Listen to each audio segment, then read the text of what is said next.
Okay,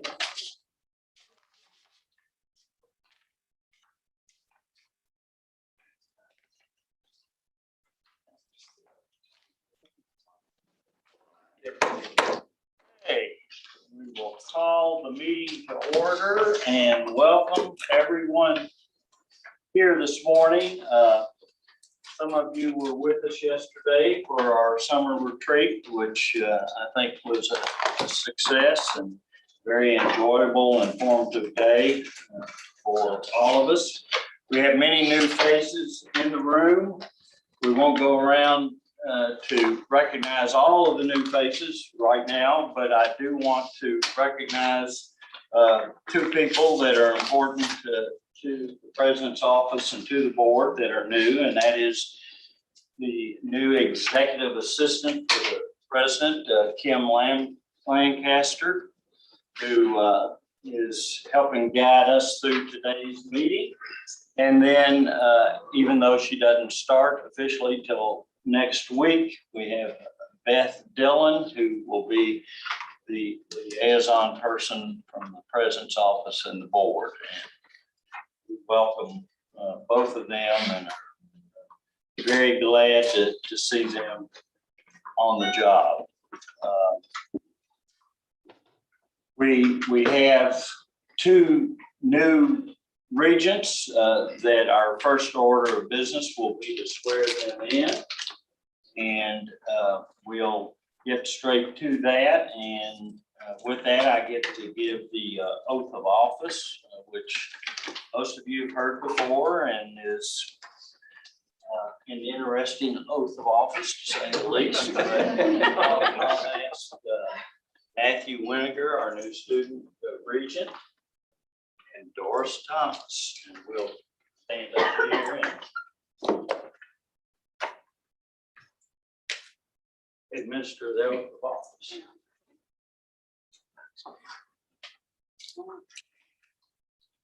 At the end of the oath, we get to give a pin, and this is a tradition that was established years ago under Dr. Gary Ransdell. And it is given only to regents, and these are people that are entrusted to oversee the welfare and success of the university, whether you're appointed or elected. And we'll pin those on you after the oath. So raise your right hand, say your name.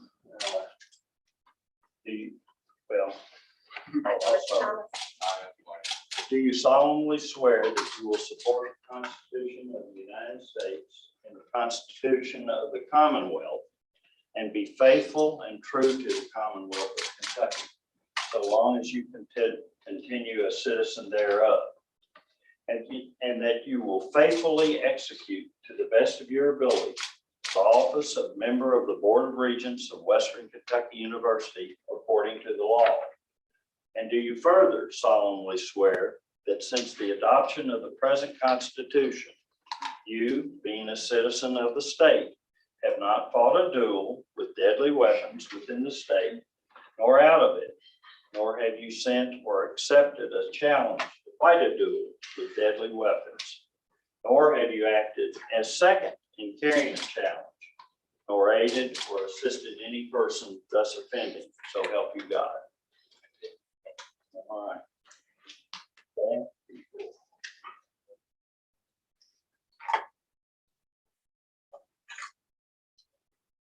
Since the success of Hamilton, it seems like maybe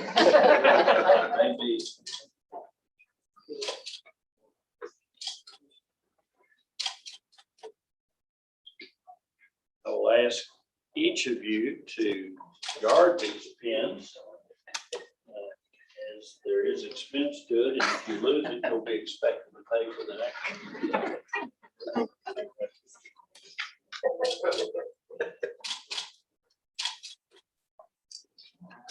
Welcome aboard. I'm glad to have both of you, and I'll let you all take.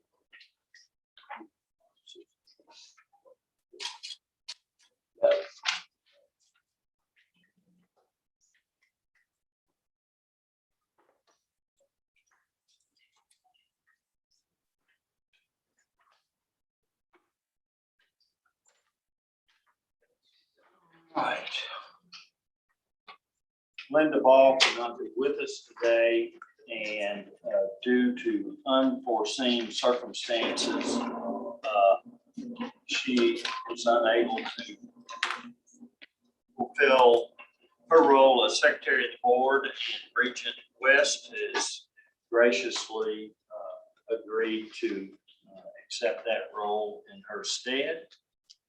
Look forward to Linda being with us in the future. So with that, I will ask our Secretary West to give us a roll call. Okay, Chair Bale, Present. Regent Ball, Regent Brinkley, Present. Regent Henson, Present. Regent McKinney, Present. Vice Chair Milliken, Here. Regent Nichols, Here. Regent Spiller, Present. Regent Thomas, Secretary West, here, Regent Winninger. Mr. Chair, we have 10 regents present, which represents a quorum of the board. Good, thank you. And it is great to have everybody in the same room together, and we trust that everyone here is vaccinated and is telling anyone they know that isn't to please get vaccinated.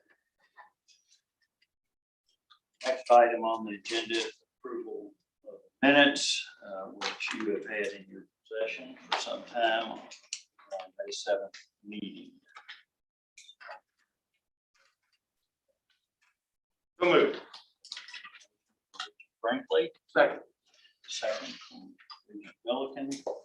Any discussion on the minutes, comments? If not, all those in favor say aye. Aye. Opposed, like sign. Minutes stand approved. We will move into the next portion of our agenda, which involves the academic affairs, a committee that I've had the pleasure of chairing for several years, and which Regent West is now chairing, and I hand it over to you. Thank you very much. We had 4 items on the agenda for the last committee affairs, and these items were all approved at that meeting. Does anyone want to remove any items from this consent agenda? If not, then I will ask for a motion to approve action items A 1 through 4. Second. Any discussion? I think this is a great addition to our curriculum. I'm very happy to see this come back. I agree with you, especially like the Bachelor of Arts and Legal Studies. I think that's a really good one. This is our first meeting with the new Provost Fisher, and I just wanted to give him an opportunity if he wanted to make any additional comments since he wasn't at the committee meeting. I would just say that in higher education today, one of the things you talk about all the time is stackable degrees and stackable certificates. And I think this fills some of those voids that will allow students to broaden what their education is. Thank you. Any further discussion or comments? I would just like to echo what Curry said. I feel like this is just very good to have. And the legal studies. Sitting right next to me. I had that program time that I started. I think that I would have gone that way. I think it's excellent. I agree. I think so too. Thank you. Any further discussion or comments? Okay, no further discussion. We will call for a vote then to approve items A 1 through 4. All in favor, say aye. Aye. All opposed, like sign. Motion's passed. Right, and the next thing on the agenda is an information item, and Rob Hale is going to be presenting to us on that. And let's see if I can say this tongue twister. It's discussion or overview of the Southern Association of Colleges and Schools Commission on Colleges, or SACS. Thanks so much. When President Caboni emailed me last night to ask what I was going to wear today, I thought it was kind of odd, but I guess it makes sense.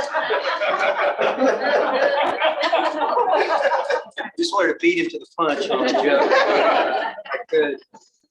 So I have the glorious job this year of being the SACS liaison, and I stepped into the role just in time to put together with a great team of people a 200-page report that has about 800 attachments. So I don't know what I did to deserve that, but it must have been pretty awful. You want to go to the next slide, Jeff?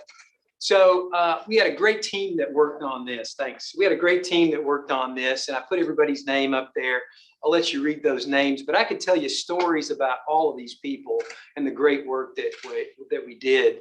I don't know if you heard, but we had a pandemic the last several months, and it's still going on. And to put something together like this during a pandemic is particularly challenging and stressful. So this group just did a great job.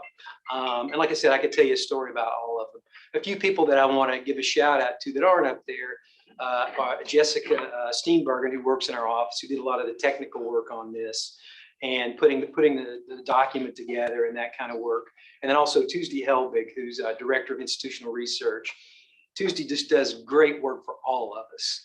And that shop works beautifully. So you want to, next slide. Hitting the green button, is that the one I need to hit? So what is the fifth year report? So I thought I would, I've only got about 70 slides to show you on this, but no, I've only got 6.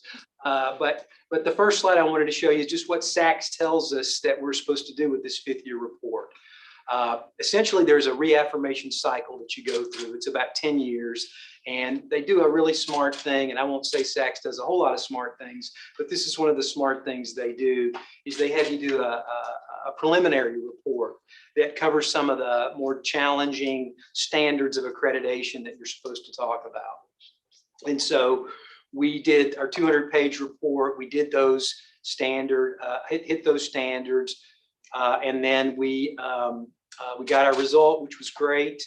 And they really have not told us anything that we need to do differently at this point to put ourselves in a better place. So that's kind of unusual for this kind of report. Usually they'll have 1 or 2 things that they'll ding you on. So we feel pretty great about that. Let me give you a sense of some of the content here. So I took all the magic numbers out. I took all the bureaucraties and tried to streamline the kinds of things we talked about in this report. And I won't talk about all of them because you guys can read those labels there. But just to give you a sampling, qualified administrative officers. So one of the things you have to do is show that you've hired qualified people. You have to provide evidence that you've hired qualified people. And then you have to show that you're evaluating them regularly. So a lot of it is you can't just say, yeah, we do that. You have to kind of produce CVs. You have to show redacted evaluations. That was one of the fun things that we learned at the end of the process, is now they want redacted evaluations. So we put those together a couple of months before it was due. And that's one of the overall challenges of this process is if you've ever worked with an accrediting agency, it's clear to the people that do this work every day, but a lot of it is just trying to decipher what these mean. You call the SACS office to learn about what kind of things you have to go in there. You go to trainings and that sort of thing. A couple of other highlights here, student support services. That's something that I didn't know a whole lot about. But that's one of the values of this process to me, was being able to see the whole big picture of the university and see some of the great things that go on. I know about the great support services on the academic side because I work on the academic side and worked in that part for a while. I didn't know about all of the support services on the ESE side. And so there's really no lack of support for students. And that was pretty gratifying to see that. The safety piece of this was pretty interesting given the year that we went through. I was really impressed with the safety protocols that we have in place and learned about that. David Oliver's just done a great job there. David kind of parachuted into our committee at the end and helped us massage some of the sections and make those stronger. So I felt really good about that. But I could fill your time, with hours and hours of telling you all about this stuff. And you can go look at the report if you want. I'll make sure the link's available to you after we're done if you want to look at any of that stuff, and you can see how we perform. Again, the way the process works, though, is you have to demonstrate compliance with those standards that I showed you. You have to use specific evidence. You have to use emails. You have to use policy statements. You have to use data, numbers of faculty, those kinds of things. We quote from the faculty handbook a lot, our policy pages, to show the mission statement, the strategic plan. We go to all of those things and demonstrate that we're in compliance. We also submit an update on our quality enhancement plan that was put together in the last reaffirmation cycle, and that's on evidence and argument.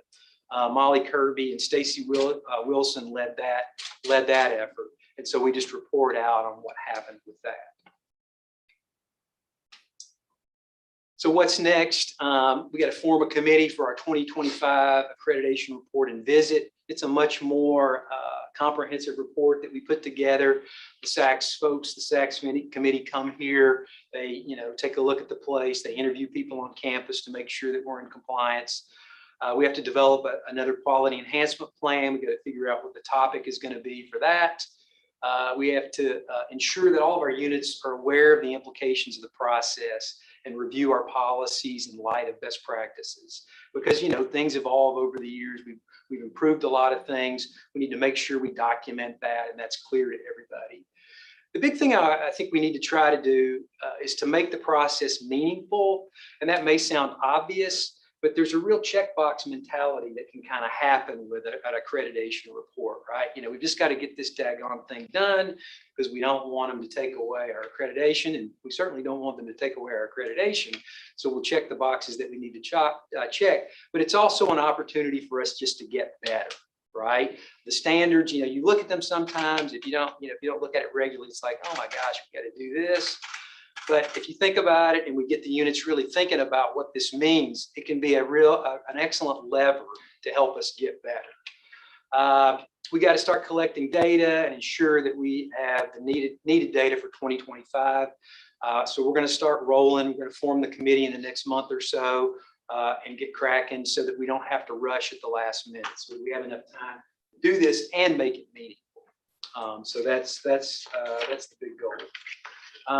Happy to answer any questions if you have any questions. Rob, I would just congratulate you and your committee on getting through this with such a clean report. And I'm sure our new provost is very happy to step into the situation that he has here. Although we've got to immediately start on the next round, but it's much more pleasant to start on the next round with the type of report you were given. So congratulations. Thanks, appreciate it. For our new regions too, I think it's worth emphasizing that this is drop dead serious stuff. SACS has the ability to shut down a university if they want to. So this is some of the most serious work that gets done on campus.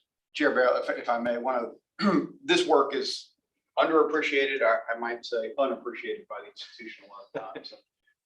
It is invisible to many folks, but it is a tremendously onerous and difficult task to assemble this report in such a way that conveys what we're doing as an institution, the progress we've made, and doing it 200-page in a compelling way is also really rough. I'm glad we had the former chair of our English department leading this up, because when you read the report, it actually talks about not just what we do, but what we aspire to be. And I'm thankful, Rob, for your good work, but also the work of everyone on the committee.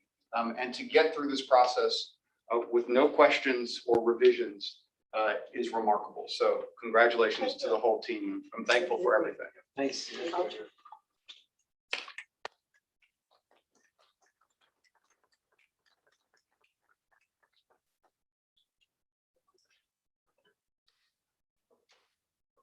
Rob, and congratulations to you and your team.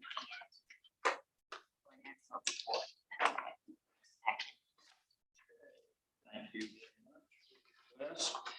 We'll move to the finance and budget portion of the agenda next. Before we do that, let me personally thank Jason McKinney for being willing to step up and chair this extremely important committee again. As we saw in yesterday's retreat, the amount of work that's been done here the last several years has been enormous and I think fruitful in positioning the university to be successful moving forward. Regent McKinney's background as a CPA gives him great experience and knowledge, and I think we've all relied on him a lot the last couple of years. So thanks for chairing this committee. All right, we only have one item on our consent agenda this meeting, FB1, approval of the personnel action. Motion. So moved.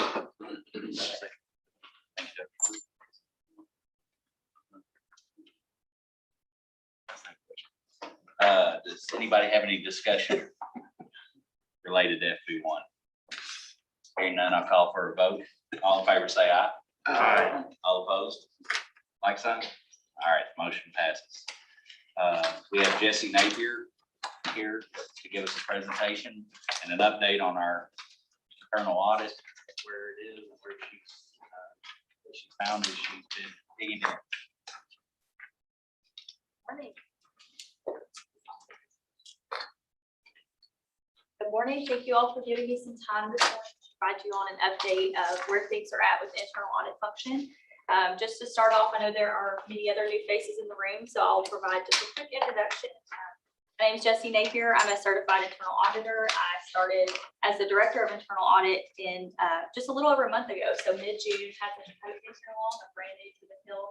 Excited to be here. I attended the University of Tennessee in Knoxville, where I majored in accounting, and immediately following graduation worked in the internal audit function there for a few years before I moved back to the Nashville area where I'm originally from.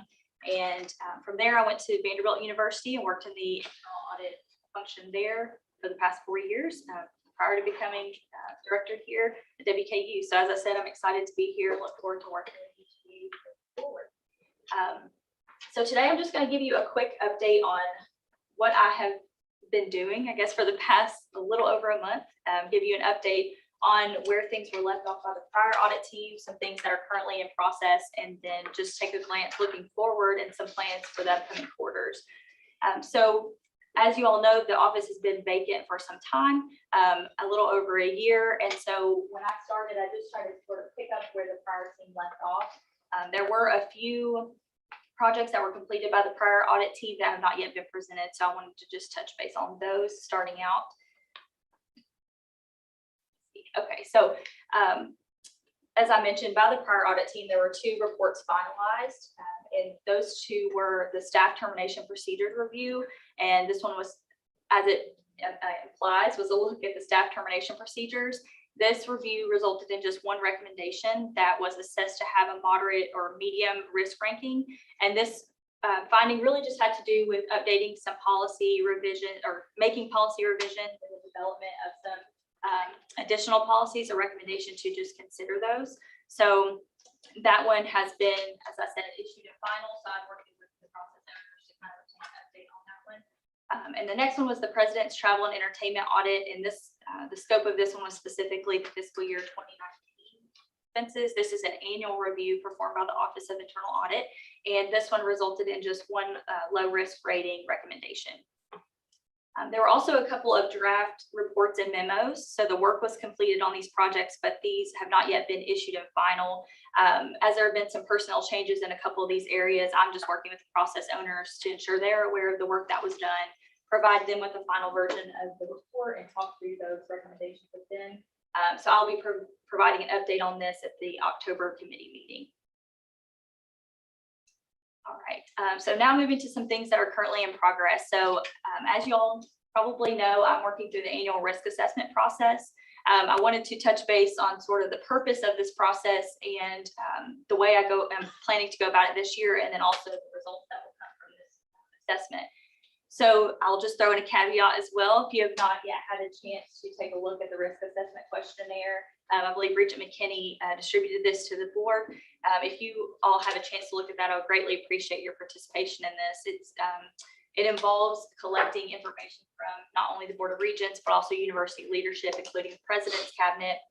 I've been busy in some meetings over the past few weeks and have some more planned coming up to kind of talk through some of these items. So I'm happy to send that out again. Yeah, I'll resend. Yeah. So just jumping into what the purpose of this assessment involves. So really, it's pretty self-explanatory. Obviously, the process involves identifying and assessing risk that may in some way impact the achievement of the university's objectives. But it also allows internal audit to provide maximum value to the university by allowing us to sort of focus in on those impactful reviews and tie the audit plan to those higher level risks. It also provides university leadership with insight by, and you'll see when I talk about the results, I'll be providing a risk profile and sort of a compilation of the results and my assessment from this process. And as I mentioned, it does involve gathering input from the Board of Regents and university leadership, and it does involve just a questionnaire and some in-person or Zoom meetings. And moving forward, this process will likely start quite a bit earlier in the fiscal year. This year it was kind of a tight turnaround just due to my start date, but moving forward, it will, as I mentioned, start earlier. It may be a little different than the way that the questionnaire was developed this year. I apologize, I don't think I touched on the actual results, but as I mentioned briefly, it will involve basically just compiling the results and assessing the impact and likelihood of each of the risks identified, as well as identifying any of the major areas, whether it be strategic, compliance, academic risk, sort of tying those to each of the risks. And I'll provide that profile to, as I mentioned, the Board of Regents as well as President's Cabinet. So moving on to some of the open items, this is basically a compilation of all of the items, and when I say items, I mean internal control recommendations that were issued by the prior audit team. These are items that were issued but have not yet been fully implemented. The recommendations have not yet been fully implemented. As you can see, there are a total of 61 open items, with 12 of those being a high risk rating. So I'll be kind of focusing on those over the next quarter to work with the process owners to gather updates and also close some of these out if appropriate action has been taken. Moving forward, I provided some additional details within your materials that kind of lay out the way that I'll plan to present these, but I'll always include the aging of the items. Of course, these have been open for more than a year just due to the vacancy within the office, but moving forward, all of the new items that are implemented or issued will include aging as well. And I'll also be providing a quick update on that in the October committee meeting on the work that's been done in between now and then. So, all right, moving forward, let's see, taking a look at the WKU Ethics and Compliance Hotline. So this is a hotline that is available on the internal audit webpage. This also includes any reports that are taken in person or that may be reported directly to the Office of Internal Audit. This is sort of a case management system used for those type of reports. And since its implementation, which I believe was fiscal year 2015, so it's been out there for quite some time, there have been a total of 33 cases received. One has been added since the time I issued your information. So please just make note of that. There have been 24 that have been closed. That means all of the work has been completed and these have a status of closed in the system. There are 9 currently in process, and these are just those that were in process, as I mentioned, prior to the prior audit team's departure. So I've been working to kind of gather updates on these and bring these current. So 7 of those I'm working on the closeout process, which will involve a proposal to close to both the chair of the Finance and Budget Committee and president, and just kind of talking through the work that's been done and providing a recommendation to close those out. One of those I'm working with another area on campus to appropriately reassign that. This has to do with a matter that is typically handled by that area. And then one that was received in the past couple of weeks, I'm in the preliminary review stages of that one case. So moving forward, I do plan to kind of continuously promote the hotline. There is a WKU's Report It webpage that was brought to me brought to my attention actually by colleagues. So I will be requesting to have the hotline added to that page. It's really just a repository of all of our reporting mechanisms, whether that be, Title IX related, all the various reporting mechanisms. Basically, it's broken down in our hotline. It's not on there currently, but I'm going to be requesting that to be added. I think that would be a great page for it to be located. And also just continued promotion through the meetings and discussions I have with university stakeholders moving forward. And as I meet with those, and honestly, just having introduction meetings over the next couple of weeks, I'll definitely be mentioning the use of the hotline and just making people aware that it's available and it's out there if ever needed.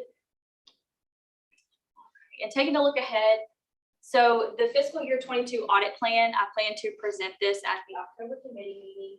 This will be a compilation of taking a look at the risk assessment results. There are also some annual projects that will be included. These are either required by some type of legislation or just annual projects that the Office of Internal Audit has established. As you can see, that those involve a couple of different areas. So these will definitely be included. So these will be kind of worked on starting, I guess the planning process will be starting in the next couple of months prior to the October meeting. And then in the short term, I'm looking to fill the vacant internal auditor position. I know that having the office vacant for some time, we want to kind of get it up and running capacity as soon as possible. So I've been working with the appropriate areas on campus and Regent McKinney to kind of just talk through this process, get this process started. And I met with HR, so this will be kind of starting pretty soon. This will be, as I mentioned, just an internal auditor role, and I believe that will be get us a full staffed office. I also plan to finalize some updates needed to the internal audit charter, the internal audit policy, some process documentation, and our website. So those will be coming over the next couple of months. And this just really involves policy or process updates involving related to, I guess, the risk assessment, final report issues, hotline case process, things of that nature. Also, we'll be continuing to follow up on all open items in the hotline cases. And in the long term, I plan to just continue to collaborate with university leadership on the enterprise risk management process. As you all know, this is sort of an overarching process that involves a lot of people at the university. And so I'm happy to collaborate with leadership to kind of just keep that process moving. And then also our office here at WKU went through a quality assessment review back in 2019, and the Institute of Internal Auditors standards require that a review be done at least once every 5 years. And that's just where an external team will come in and assess the processes being utilized by the Office of Internal Audit. And a report will be distributed and presented to you all.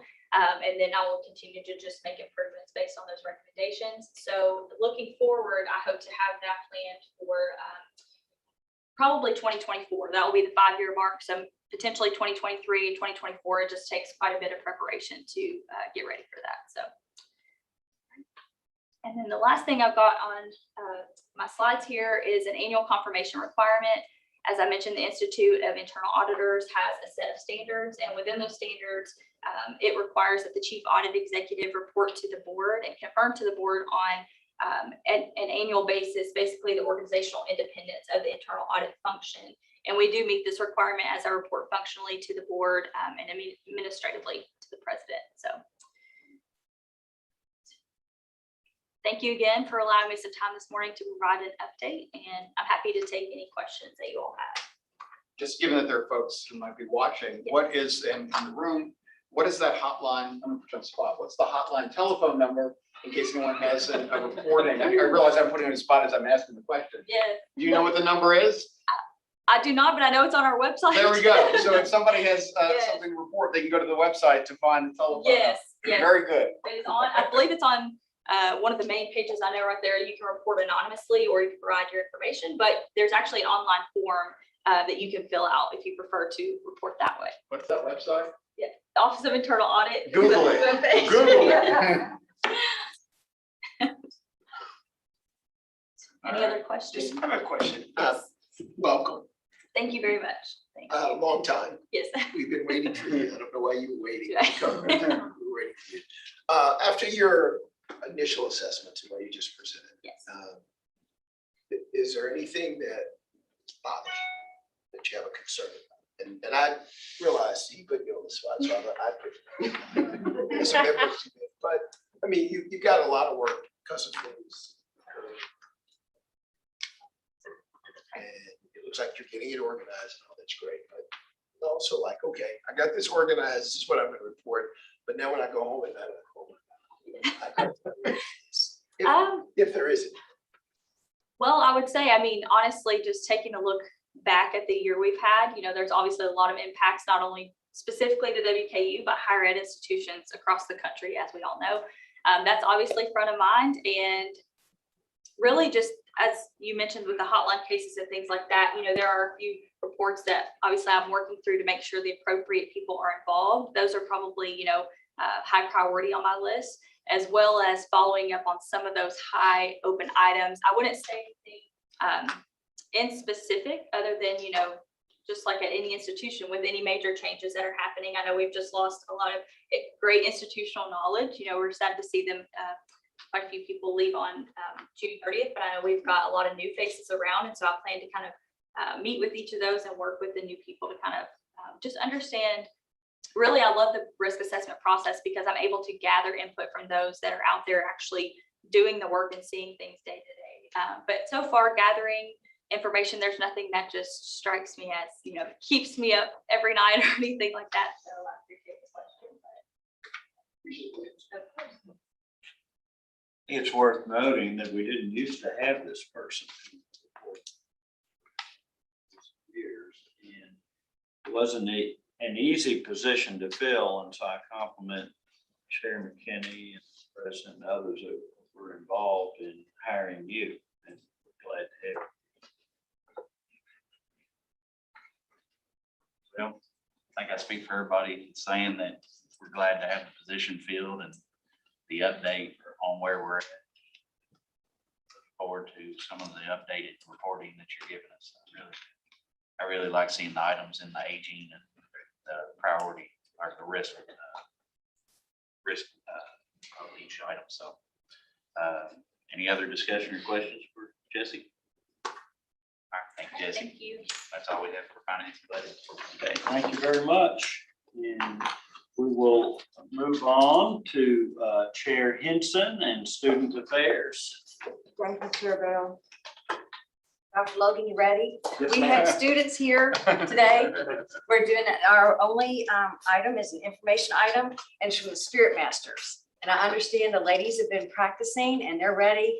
And Dr. Logan, I'm so excited. We have students here. I'll let you take it over because I'm just getting so excited. I can hardly stand it. So I'm letting you take it over. Thank you. Thank you. And I'm joined, I'm going to introduce both of these young women in just a moment. Let me just say that this is a wonderful opportunity for us to bring students to the board and to allow them to showcase some of the wonderful work that they've done in this time. And so thank you for this time with the committee, with the board. And really, this is going to be a fun presentation today. I'd like to introduce today the chair and vice chair of our Spirit Masters organization. Their presentation today will serve as a highlight of one of our institution's most valuable traditions and represents an iconic student organization at Western Kentucky University. Spirit Masters has been a tradition at Western Kentucky University since 1981. They are student ambassadors for our institution, and their service to the institution is both tireless and impactful. Through this past year of the pandemic, this tradition has not only persisted, but sought new ways to benefit our students in this institution. So it's a great honor and pleasure for me to host this group today for presentation to the board. We're joined with our current chair of the Spirit Master Student Organization, Claire Linder, and vice chair of the organization, Jessica Wolf. And if you'll allow me just a moment to introduce these two young people. Claire is a senior from Louisville, Kentucky. She's in her third year as a Spirit Master. She's majoring in mathematical economics with a minor in marketing and a corresponding certificate in public health. Claire is also a student in the Huron Honors College, where she serves as an honors freshman orientation retreat counselor for H4. She's a member of the Alpha Delta Pi sorority, the Order of Omega Honor Society, and the Rho Lambda Sorority Leadership Society. Claire studied abroad through the Harlexton College in Grantham, England in the spring of 2020. And in her free time, Claire enjoys playing the cello, participating in intramural sports, and spending times with friends and family on the hill. Jessica is a senior from Louisville, Kentucky, and is in her third year as a spirit medical. She's majoring in nursing and with hopes of continuing to nurse practitioner studies in the future. She is also an honors student here in Honors College. Jessica studied abroad at Harleston College in Grantham, England, and enjoys traveling. Her favorite travel destination today was visiting in Austria, where she got to live out her dream of Sound of Music interpretation. When not on the hill, Jessica loves to be outdoors and spending time with her friends. She has spent the last 2 summers serving as a summer camp counselor in Texas and Colorado. Wonderful places. And she's excited to be back in her own Kentucky home here on the hill. I had a chance to work with these 2 young women in preparation for this presentation today, and I believe that these 2 students are shining examples of Western Kentucky's student body, and I'm proud to host them today for this board. And I would also like to acknowledge the input and support of their advisory team, which is a deep professional staff led by Michael Crow, with Amanda Litch, Dr. Donald Smith, Aurelia Spalding, John Mark Francis, and Ashley Manley, who all serve to help facilitate and advise this wonderful group. So I'm going to get out of the way because this is where the fun part happens. It's when you 2 get to talk a little bit about Spirit Masters. Thank you. Take it away. Thank you. Thank you, Dr. Logan, for that introduction. And thank you all for allowing us to come share what Spirit Masters is here on the hill. So we're going to go ahead and jump in. So this is our mission statement. And what we hope that you get from this presentation is that Spirit Masters are here to serve this university. That is the main motto that we strive for. So through this service, which is in various capacities, both in the community and on campus, which we'll dig into throughout the presentation, but we strive to preserve traditions, strive for excellence, and make the spirit of WKU contagious. That's what it's all about. And these are the 3 qualities that we look for when selecting Spirit Masters. So this is a 3-step process where students will fill out some short answers about their time on the hill and what they love about it. And then they'll come in and do 2 rounds of interviews. So it is an intense process where we're trying to find people that are here to serve and are eager to share about this university. Now, as Claire was saying, we have many characteristics that we look for in Spirit Master, but the question may be, how is Spirit Masters started?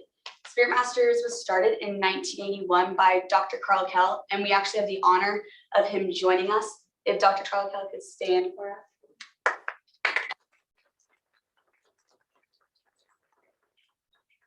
Carl Kell served as a professor at WKU Communications, and while he was here at the Hill, he felt that there was a gap at WKU between students and faculty and among our community. He wasn't sure what that was until he attended a conference at another institution where he saw their student ambassadors greet him with a warm smile, professionalism, and great kindness. And immediately he said, we need that at WKU. He returned back to WKU to President John Minton and said, can I start this organization? John Minton gave him the green light and said, this sounds amazing. Do what you need to do, get it done. Dr. Carl Kell got students together and they created the Spirit Master organization. They started working on the Hill. But how the Spirit Masters got their name is very interesting because Dr. Carl Kell did not want to name the organization. He wanted to be always run by students and for it to be a student service organization. So he took those students, put them in a room and said, you got the rest of the night, don't come out of the room until you have a name for the organization. They came out hours later and they said, we're going to be the Spirit Masters, taking name after WKU's motto, the Spirit makes the master. Now, Dr. Carl Kell has started this organization, but like I said earlier, we cannot have done this without many people paving the way for us, and that includes Lucinda Anderson, who's also here, Jeff Younglove, and Michael Crow, and the rest of our advisory council. So thank you all. As just mentioned, we were founded in the spring of 1981, so this year is our 40th anniversary, which we're very excited to celebrate. And so we plan to do that through a homecoming tailgate this fall. And we have also had the privilege of, over the past year, reaching out to Spirit Master alumni and collecting their wise words, their stories, their photos about what had made that organization special to them. So we've kind of put that together into a commemorative magazine, which is pictured here. And so once a Spirit Master, always a Spirit Master, and we hope to celebrate that and live up to the expectations that the people that have gone before us have left, and then to chart the path forward for the next 40 years and make sure that the organization is held up to its standards. As Claire was saying, once a Spirit Master, always a Spirit Master. You are not just a Spirit Master while you are attending the university. You continue to be a Spirit Master throughout your whole life. What we learn as working as a Spirit Master, we will carry on forever. And I can definitely attest to this. I have an older brother and an older sister who served as Spirit Masters, and they know that Wednesdays at 9 p.m. I'm in Spirit Master meeting. They know the traditions of Spirit Masters, and they hold those so dear to their heart. We have over 500 students who have served as Spirit Masters since 1981, and now they are all over the globe. They are attorneys, they are teachers, they are professors, they are doctors. They are changing the world all over the world, and that started with their time on the Hill and what they learned as a Spirit Master. And we are so excited to welcome them back onto the Hill during our homecoming. So assignments are the meat of what we do. Every Spirit Master is expected to go above the rim, as Henry Hardin Cherry would say, and complete about 100 hours of service per academic year to the university. So this ends up being 60 hours in the fall and 40 in the spring. This totals up to about 3,000 hours total from the Spirit Masters to the university, and this can be both on WKU's campus and in the community. If you see us out on assignment, you might see us in we have three different uniforms that we're most commonly seen in. Jess and I are wearing our formal attire, so this is worn for things like this, things like the charity ball, which is pictured above, more formal events. Our most common uniform is a red Spirit Master polo. That's when we're giving campus tours, when we're serving out in the community. And then third is what we call Spirit, which is wearing WKU Spirit wear. This I've worn on working for a mud run. We worked a mud run one year, which we got a little bit dirty, so we didn't want to be in our suits. But that's what we'll look like out in the community. Touching more on assignments, the question may come up, well, what assignments are Spirit Masters working at WKU in our community? As Dr. Carl Kell would speak to his first Spirit Masters, he told them, he said, hey, you're not going to be just washing the windows of WKU. You're going to be scrubbing the toilets, you're going to be washing the baseboards, you're going to be doing every single thing that the university needs, and that also means the community, and that's what Spirit Masters do. We do events all the way to the mud run like Claire was talking about. We pick up people from the airport. We go to high schools in other Kentucky counties and speak about student ambassador groups, trying to encourage students to come to university, to get involved in their schools. We lead tours. Where there's a need in the community at WKU or anywhere, Spirit Masters are there and they are willing to serve. So this past year looked a little bit different. We did have to kind of change how we served this university. And so we went about reaching out to different organizations across campus, just so that they knew we were still here and still eager to serve. So on the left, those were cards that we made to pass out to students that were in quarantine here on campus to make sure that they felt like they still were supported and encouraged by the university. On the right, we had Zoom meetings. We would theme our meetings so that they kind of had a little bit of a lighthearted feel to them so that we could encourage one another. We did a lot of student panels. That's the bottom picture where we would kind of get on and share what Spirit Masters was and then what an organization would need from us during this time. So it was a lot of reaching out, a lot of making sure that people knew we were here. And with that, it has also opened up a lot of opportunities for Spirit Masters to be involved in a whole different way, because there weren't as many of our typical assignments that we would do each year.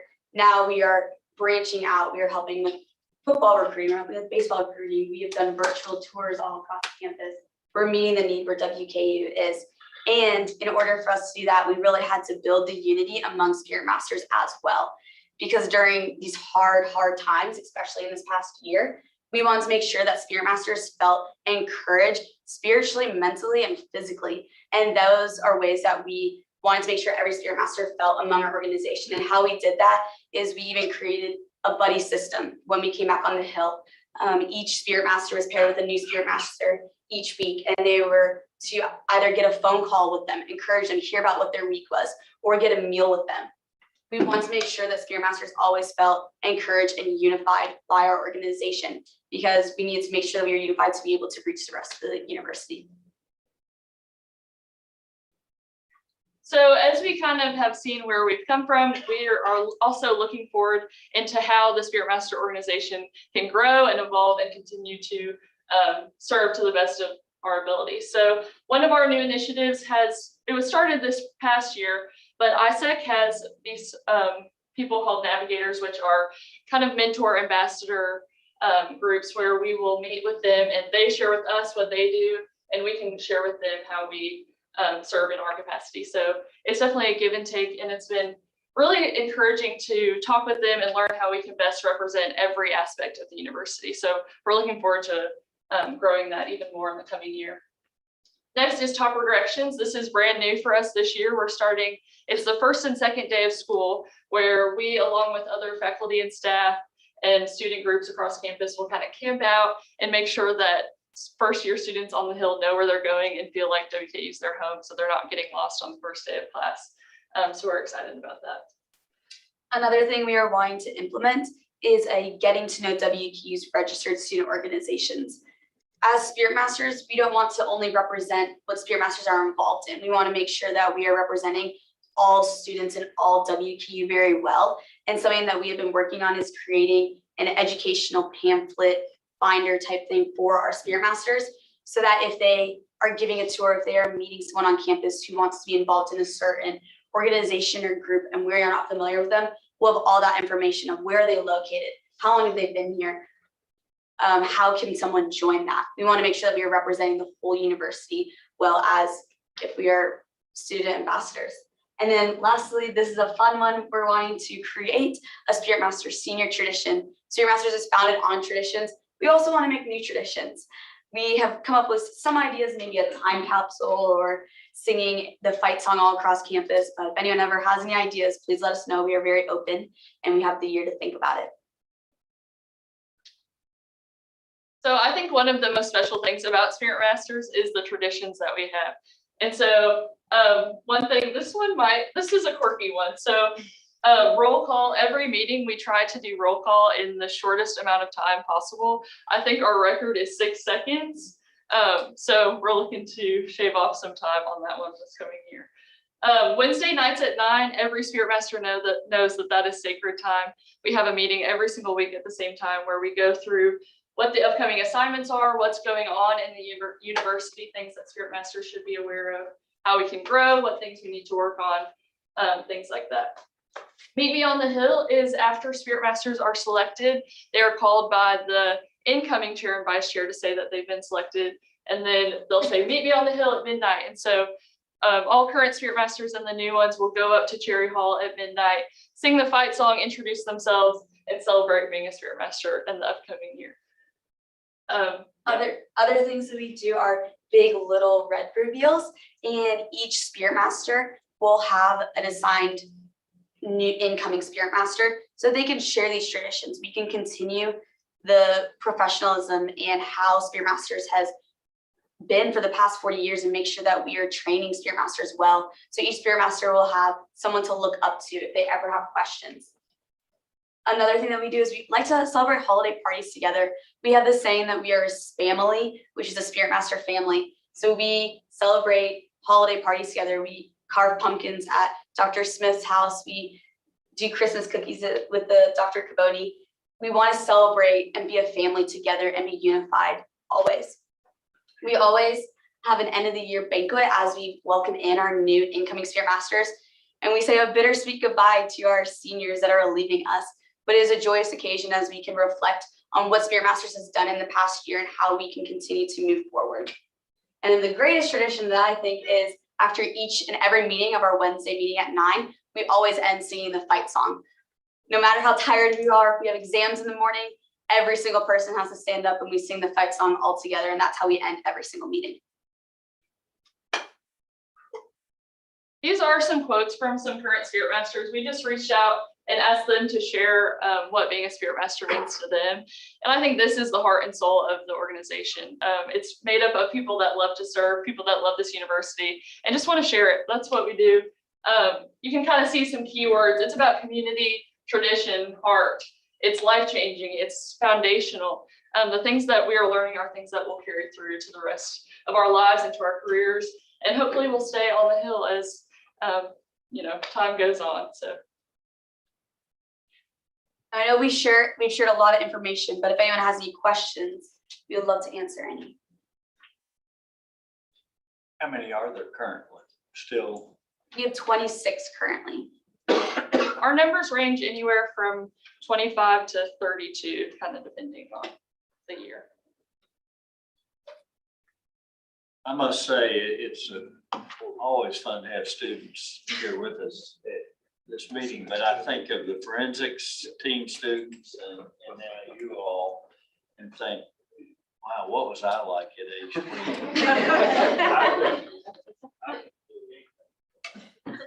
That and the skills that you get in this organization as our forensic students do, I mean, they gotta carry you a long way in life. I've known a lot of spirit masters. And Lucinda, it's great to have you here. I'm sure you were a spirit master. Honored. Maybe before time, but amazing people who are doing amazing things out in the world, as you all alluded. Regents, thank you for inviting Spirit Master as a group.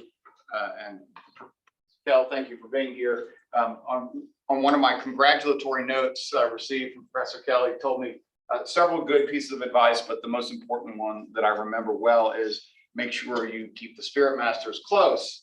And we've done that. You all are terrific representatives and do embody the spirit of the university. And there are things that we do as an institution that we couldn't do without the work of these amazing young people. And the most fun part about being a Spirit Master happens after you leave the Hill, and that you continue that tradition and that flame burns bright.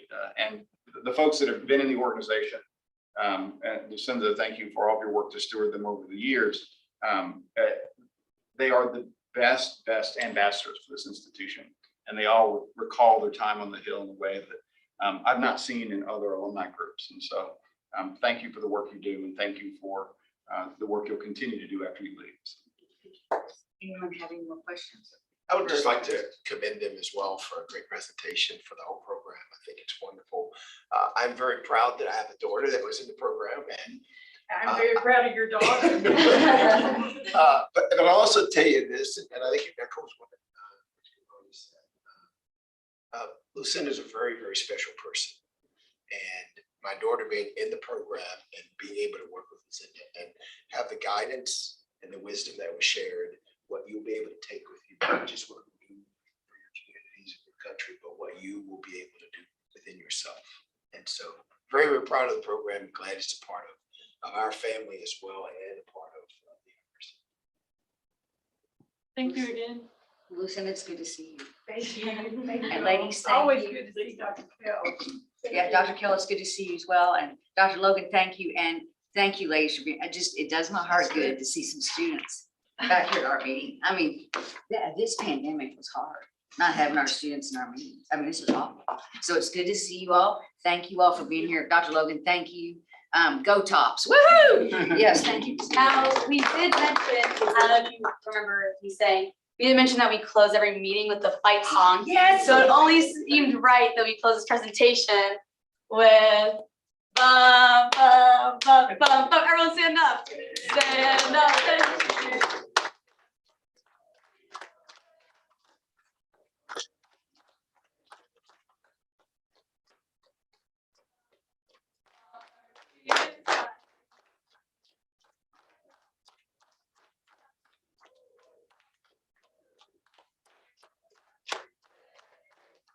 Now we're sounding a little bit weak. Stop. Thank you. Thank you all so much. The Spirit Masters sound much more with it, sound like, because they got real quiet from the rest of it. Maybe they should do a training program. That's right, I think you want to Regents, yes. Dr. Bale, Chair Bale, that is the end of the Student Affairs Committee report. Well, perhaps we should have ended the meeting with that. But, we did, and we do have some other stuff. And we'll move into the executive committee. The committees of the board met on June 18th to discuss each item on their respective agendas and recommended submitting the agenda items to the full board for action. items in the executive committee 1 and 3 were not presented at the committee meetings and shall be removed from the consent agenda for further discussion and separate vote. Does any regent wish to remove any other item from the consent agenda? If not, we have action item 1, which involves approval of philanthropic naming of the ROTC Cadet Lounge. And President Cavoni or Amanda, who wishes to? I will take that one. All righty. Chair Bale. I'm pleased to present today approval of the philanthropic naming of the ROTC Cadet Lounge as the First Lieutenant Eric D. Yates Cadet Lounge located in Diddle Arena, room 1508, in recognition of a generous gift from Eric Yates' parents, David and Kathy, as well as family and friends. First Lieutenant Eric D. Yates died on September 17th, 2010, as a result of the detonation of an IED device near his patrol in Afghanistan. Yates served in the Army's 1st Battalion, 502nd Infantry Regiment, 2nd Brigade Combat Team, 101st Airborne Division from Fort Campbell, Kentucky. Mr. Yates earned a bachelor's degree from WKU in 2008 and had a double major in social studies and history. And he received his commission through WKU's ROTC program. A native of Rhineyville, Kentucky, he is survived by his parents, David and Kathy. Each year, the ROTC hosts a memorial run in Eric's honors with the benefit of scholarship funding and Towson College Heights Foundation. And this philanthropic naming request is recommended in recognition of Eric's leadership in ROTC's programs and his valiant service to his country. The College of Education and Behavioral Sciences will cover the cost of the sign for the area.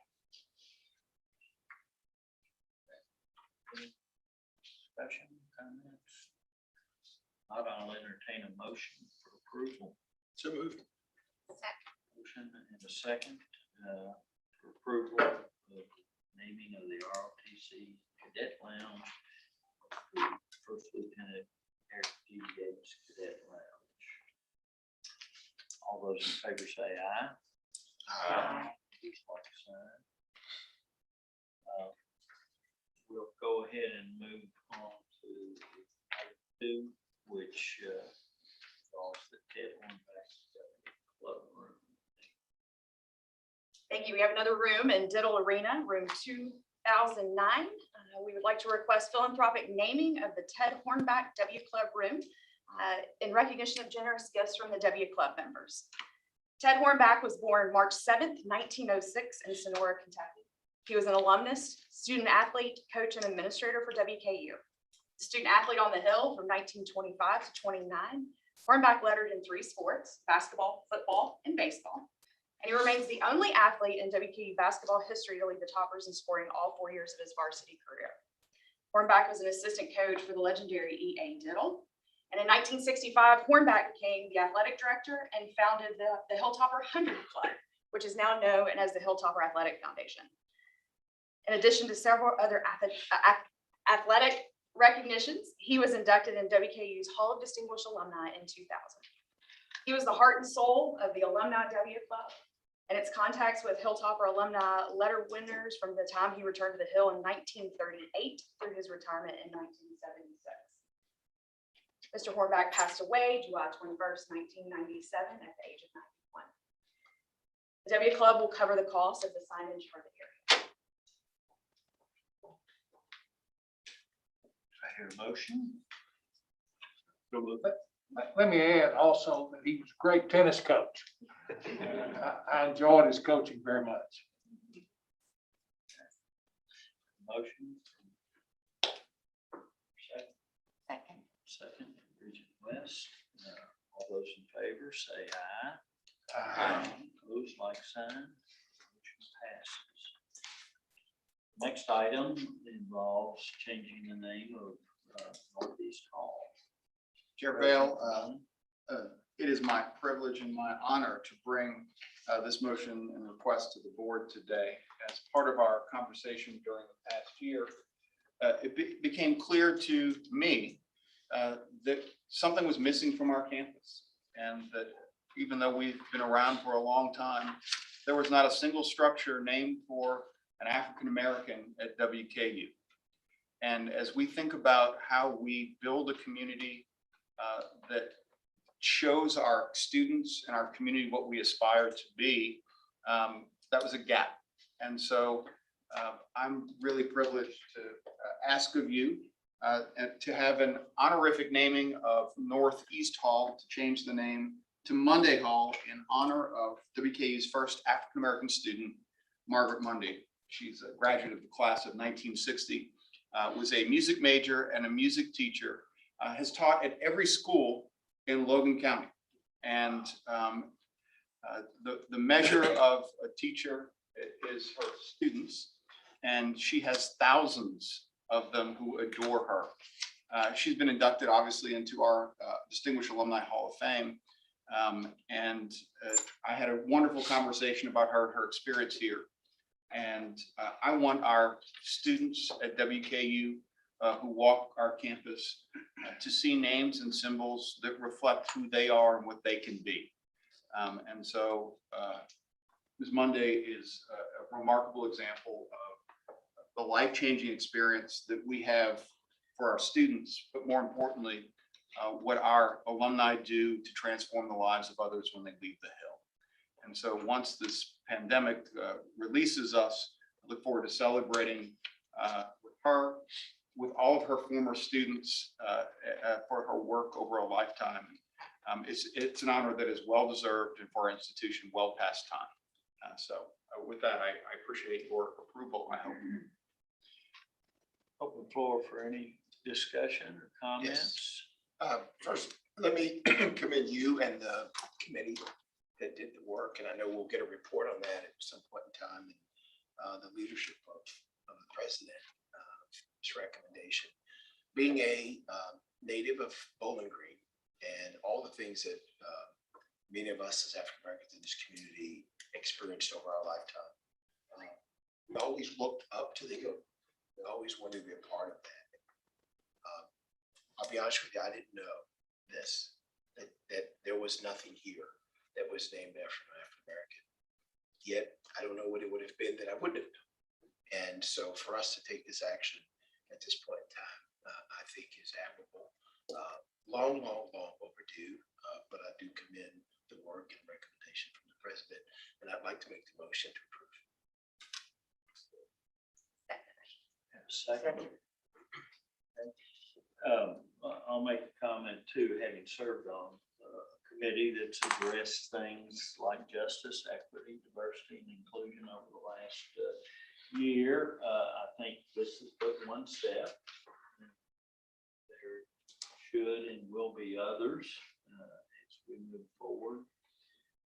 And I commend President Caboni for originating this idea on this particular person. So, any other comments? Anyone in the audience wish to make comments? If not, all those in favor say aye. Aye. Opposed, like sign. Passes. Amanda will continue to command the stage with an update on her philanthropic efforts. Thank you, Chair Bell. Pleased to be with you all today and provide you a fiscal year update on our fundraising results. I provided the same information to you all back in the spring. I wanted to bring as a point of comparison where we ended the fiscal year as of June 30. As you see there with gift receipts, we were just a little bit down this year compared to last year. As I spoke about earlier in the spring, we did have a very significant $5 million gift last year. So when you think about that in comparison to the year that we had in a pandemic where we completely transitioned our work, I'm very proud of how our team stabilized and grew in our areas of giving this year. Alumni giving was up almost $1 million, which is significant and really great, and due to a lot of our outreach with our DXO program. When you drill down into major and annual giving, you can see we held pretty steady there, and then fell just a little short on our President's Circle memberships.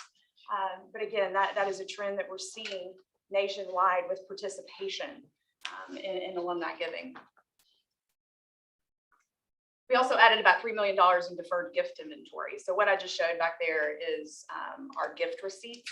It's a little over $3 million was added in bequest and other deferred gift vehicles in our planned giving as well. The president and I were looking at trends. And as I just mentioned, the $5 million gift that we received last year. And so we looked back over the past 5 fiscal years and accounted for those significant 7-figure gifts that we received in any given year. And when you remove those 7-figure outlier gifts, 2021 was above average for us. In the last 5 fiscal years, we generated 18.8 million in base gifts, which is an increase of 11.4% over 2020. So again, tremendous work by our team in outreach this past year to continue casting a wider net and contacting more of our alumni and friends in a year that presented us with a lot of challenges. So really excited to see that growth in our bottom level of the giving pyramid. Couple charts here to expand on that fundraising cash trends. So major gifts represented 72.7% of total gifts in 2021. As you can see on the chart to the left, major giving drives your overall giving, as one would expect. So those significant gifts are where you see the big spikes. Our annual gifts are down in the gray bar. We had a slight uptick this year, and we feel that is driven again by our donor experience officer program. So the amount of outreach that was occurring to our smaller donors, trying to engage them further to be our next major donors for the institution. So again, positive trends for us when you look overall at our outreach and the number of gifts that we were receiving for the institution.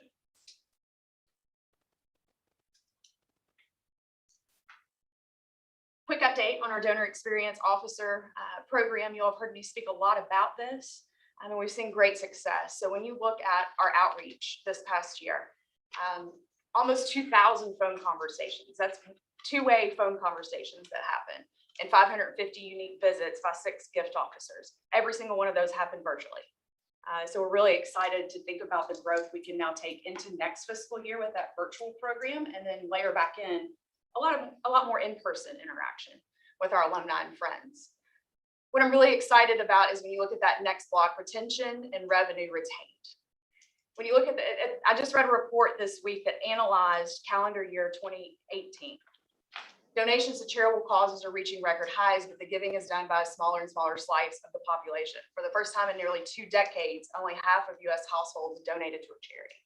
So again, our pool is shrinking of who we can get donations from to the institution. So that makes it even more important that we're retaining gifts from those who are currently giving to us and expanding our outreach to try to bring in more donors. So the fact that we retain 71% of the donors that were in our major gift officer portfolios and 102% of that revenue is remarkable.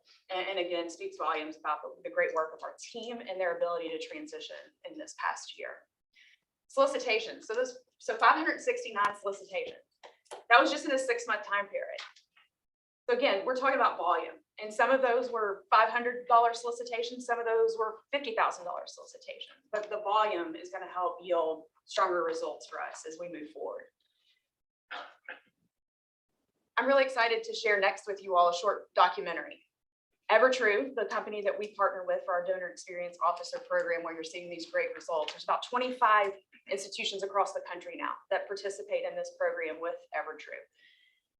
Our outreach has been phenomenal, and due to the program, our success and our results, during their virtual conference on July 22nd, they wanted to show a documentary. I spoke in the spring about Jahari Burnett, who was a student DXO officer in our program. He's now transitioned to work for us full time, which is incredible.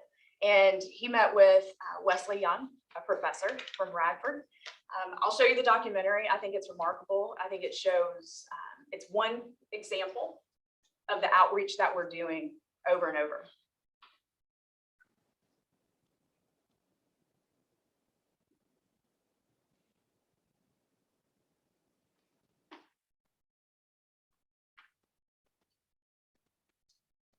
Radford University in Radford, Virginia. I've been there for 21 years.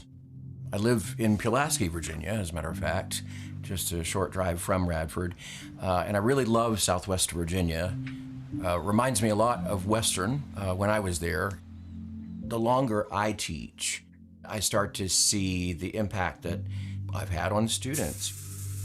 I appreciate even more what I got at Western, and I would love to be connected back to that. How can I be a part of the Western community again? Here of late, I've been able to cultivate a relationship with a young man there who, contacted me. I'm not dumb, so I knew it was a fundraising thing, but it's been such a genuine connection. It was in the initial call that I said, I want you to identify a scholarship, an endowment, something that would benefit a student like you. When I made the donation, I wanted to be in honor of the donor experience officer because I was so impressed with him. This morning, I'm heading out to Bowling Green to go to Western, and I will be meeting the donor experience officer who contacted me last fall. I'll be meeting him face to face for the first time. I'm kind of old-fashioned. I've written a letter to thank him for reestablishing this connection to Western and to thank him for his genuine kindness and openness, and so I look forward to giving that to him. Wesley is a person that he's very open-minded. He changed my whole outlook on philanthropy. He's the reason why I'm really here.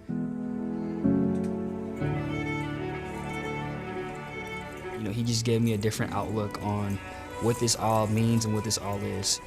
The opportunity to really build a long-lasting relationship. I got particularly emotional when he mentioned that because I thought he felt the connection to me, and I guess it came at a good moment in time. I guess the best way to say it is intensely gratified.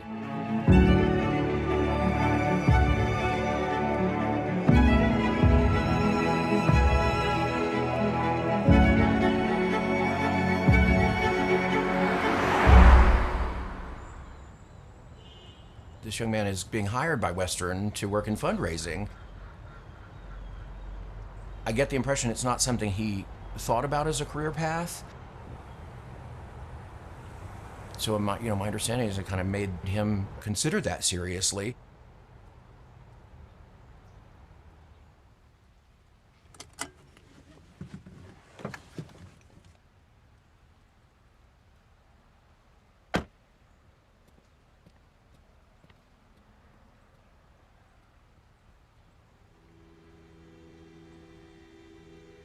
That interaction might have given him some surety, something that an educator works years to do. The fact that just reaching out resulted in that is really amazing to me.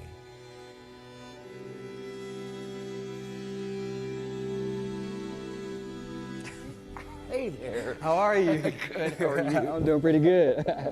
It's great to finally meet you. It's great to finally meet you as well.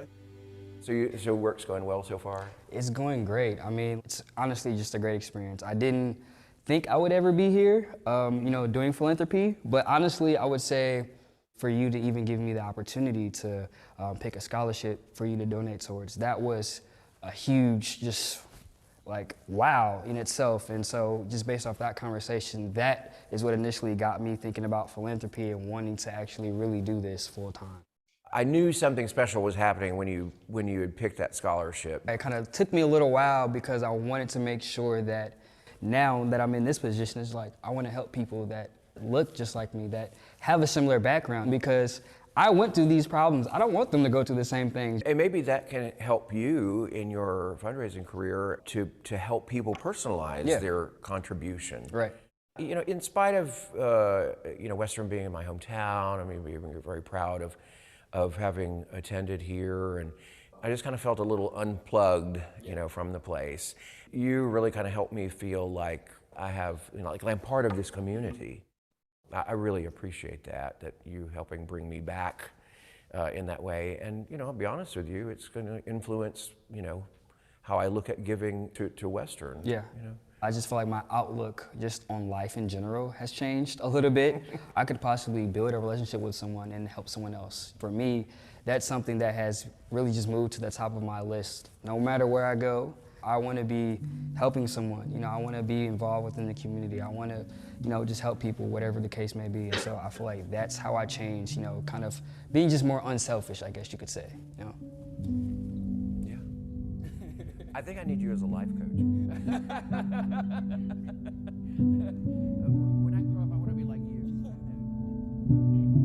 I really, think that relationship has opened my eyes to making a difference in a way that I didn't know that I could.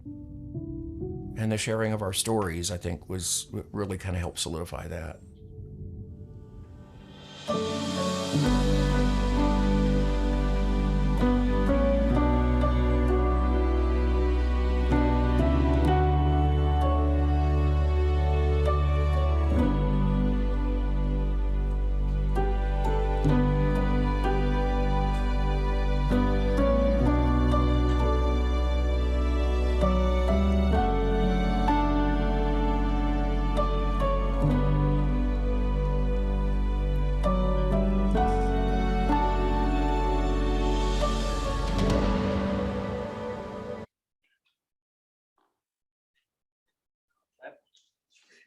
It's good stuff, isn't it?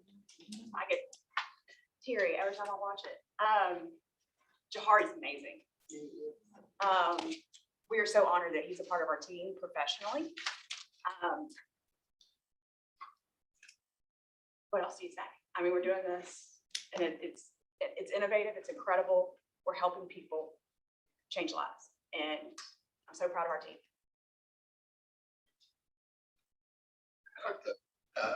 I realize this is moving.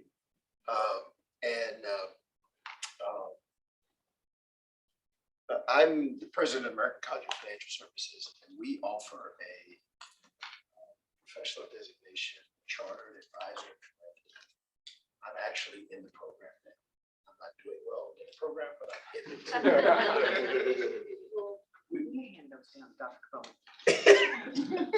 So, but we are starting a program about givers of color, and we're trying to reach out to people of color across America that are trying to get more people of color to give in philanthropy. And our fastest growing designation is this designation. And I'm not stealing. I would love to. I will scholarship to go. It's online, so that he still do his job. But for him to become actually a professional in this and getting a charter advisor in philanthropy from the American College, nothing will make me happier than someone at Western being a part of that. He's one of your scholars. He's another, he was. He has another, he has another scholarship now for something else. that I think will- So I'm just excited about this. This would be great. I'd love to do that. One of the reasons I so love it is, so I teach fundraising, right? That's what I've done for my entire academic career, researched it, studied it. But doing fundraising is more rewarding for the people who do it sometimes than the folks who get it. And it's something that is a privilege. And people look at fundraising and think, why in the world do you want to do that with your life? That's why you want to do that with your life. Yeah. It's amazing.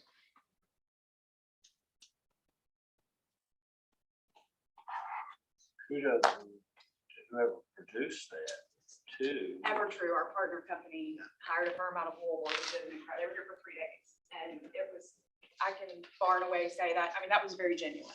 They met for the first time, they filmed it. Best day of my career. I'm thinking back to a meeting, maybe it was pre-pandemic, I think on a Saturday morning about giving, and one of the things that stood out to me that we conducted, I'm sure, was you're doing this statistic with how many staff you had compared to standard or whatever, and you're doing that work understaffed. makes it even more remarkable. And the book Dr. Boney has me reading, I have recommended it to anybody, academia next, but they talk about smaller target audience that you have and how higher education is going to depend more and more on this type of work. And how, like it or not, administrative costs have to go up. They're gonna go up. It's part of the reason why. So. Thank you. Does anyone else have any comments?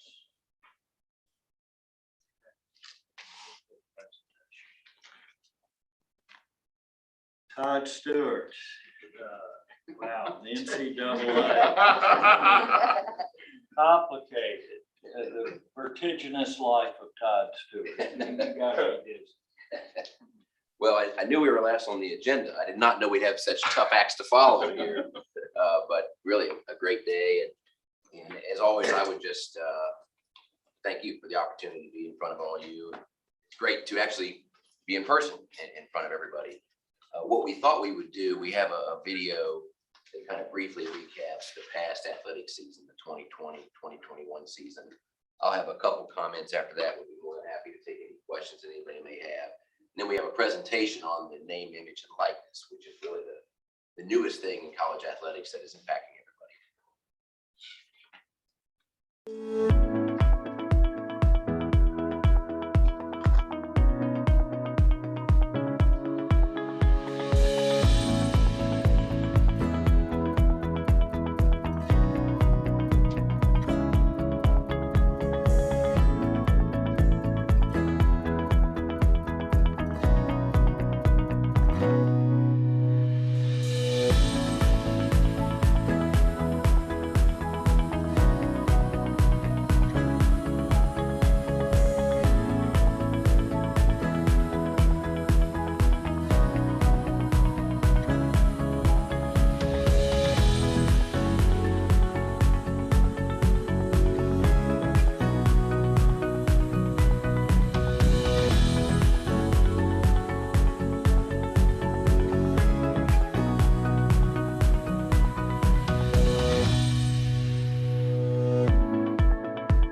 that kind of recapped last year, but it's honestly, I know there's a lot going on in college athletics, some of which we'll talk about here momentarily, but it really is a very exciting time for us in athletics because of what we've achieved, the opportunities that are ahead, and the people that we have leading the charge.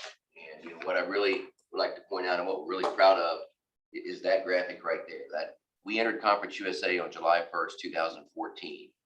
And in the 7 years we've been in Conference USA, we won 32 conference championships. The next closest schools won 24. But what makes it really unique is that 9 different sport programs have added to those 32 titles. It's really been an across the board success. Everybody's been a part of it. And we're #1 in championships, but in the 14 member Conference USA, we're 13th in budget. And that's pretty special to be able to do that. And I would point out that there's 355 Division I programs in the nation. Western Kentucky is the only one that leads its nation in conference championships while also ranking in the bottom 25% of its budget. So that doesn't happen unless you have really special people, and that's what we have. But to me, what really validates it, it wouldn't mean anything if we weren't having true student athletes that were progressing towards a degree. Our current average GPA of all athletes is a 3.19. That's the highest in the history of WKU athletics. And certainly this past year for all of us was unprecedented, you know, in terms of the pandemic and everything that we had to deal with, adjusting on the fly. But, you know, we always felt like we could play, and our athletes wanted to play. That was the most important thing. If they did not want to play, then obviously we would not have done it. But we felt like we could.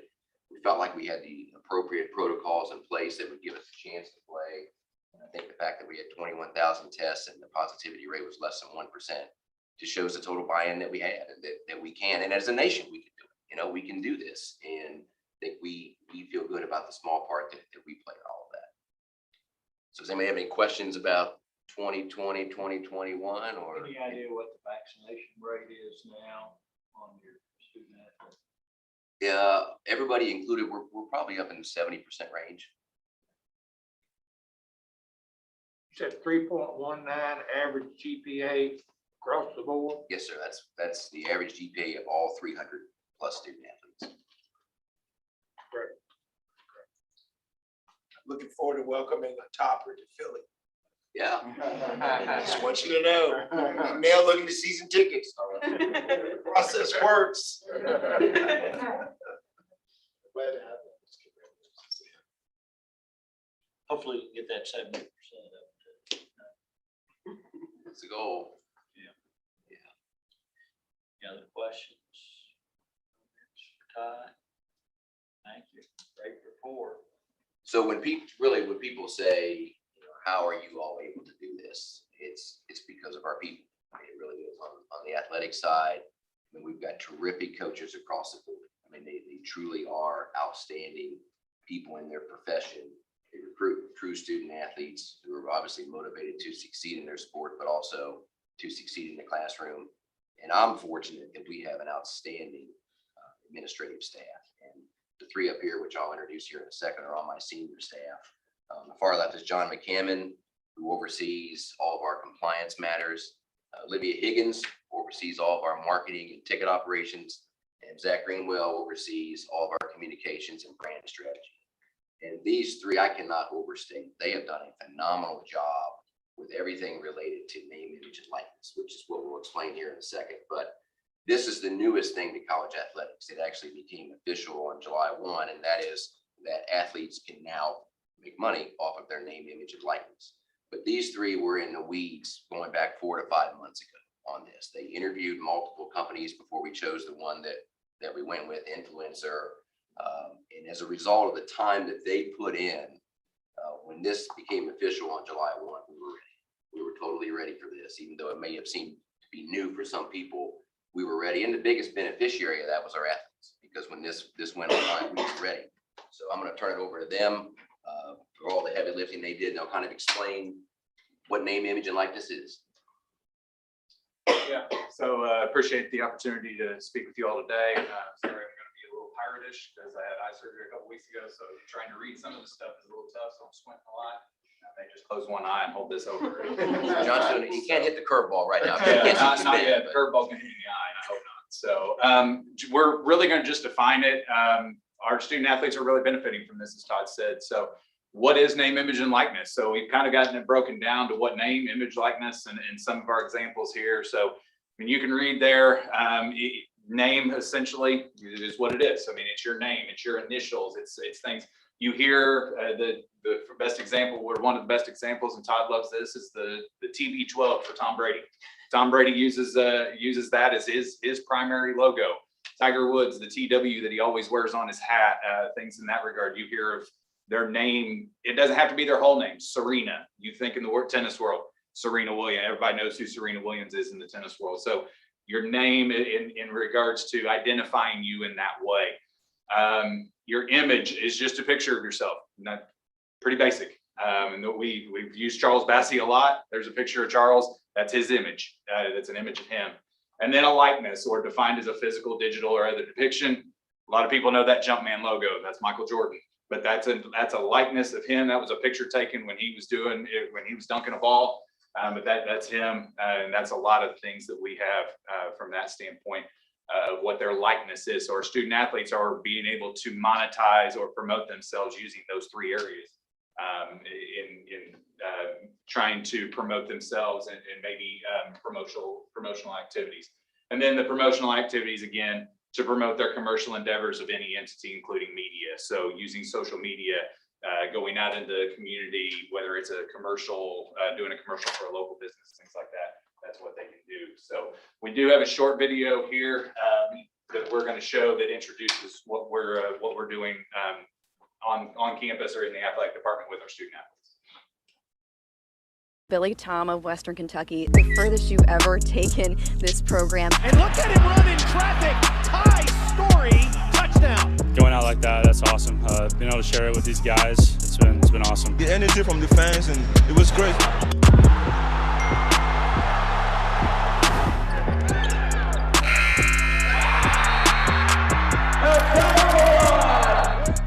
Be the change that you want to see. There's Omaha. We're coming for you. Look at that. To the bucket and one.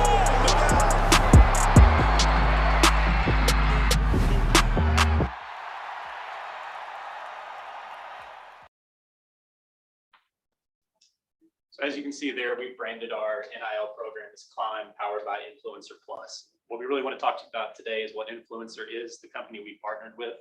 They started a few years ago, mainly as a content distribution company in terms of all the photos, videos, other content we have. How can we take that, put it in the hands of student athletes and let them build our brand and the brand of the institution? But really in the last year or two, they've pivoted as NILs come down the line to how can they be a one-stop shop for everything that we need for name, image, and likeness. They really have made it really customizable to where we can take what we need as an institution, make it unique to our program and brand it. And that's where Climb has come in. There's three pieces, I guess, that we want to hit on today that we're all going to talk about different parts, products they offer. The first part is the core product. That's their bread and butter. That's the content distribution, the things they've already been doing. Olivia will talk a little bit about that when we're doing brand building. There's the verified product, which is really what's come out of NIL. That's the compliance, that's the education, that's helping them use external marketplaces to find deals. John and Olivia will talk a little about that. And then there's the plus package, which is essentially additional add-ons, things that give us a competitive edge. I'll talk a little more about those in terms of fair market value tools that we're giving student athletes, some of the recruiting strategy that we're able to do. In terms of the plus package, we wanted to give you all a snapshot. This is by no means everyone that's working with Influencer at the plus level, but they're adding people every day. But obviously some very recognizable brands on here with us. Kentucky, North Carolina, Michigan State, but even some of our Conference USA peers in terms of UAB and Charlotte and other people who are working at this level. These are really the four main goals that we built as we were looking for what we needed from Influencer and what we needed to have in our program.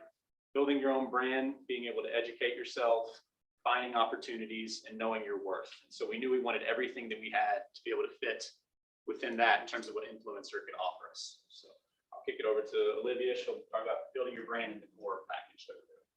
Before I get into what Influencer Core offers our student athletes, I also wanted to explain to you all our onboarding process with our student athletes, so you can just understand a little bit more the strategic steps we've been taking for our student athletes that are here on campus. So obviously everyone's not on campus right now, but some of the teams that we've onboarded so far is football, which is obviously the biggest beast, men's basketball, women's basketball, volleyball, and soccer. And the plan that we took to do that was we had a PDF full of our policies, our institutional policies for name, image, and likeness. We met with every single team just to cover the policies. John and his crew handled that. We did that specifically for the reason that an app filled with photos of yourself is extremely likable.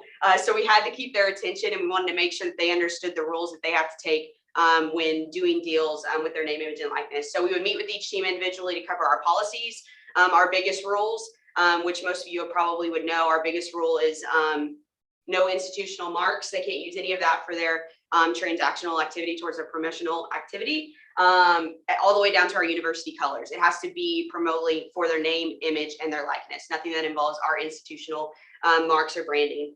So that was a big thing that we covered, talking about how their coaches, staff members cannot help them in any transactional activity. And then we met with them to onboard them to this app, which is obviously the most exciting part.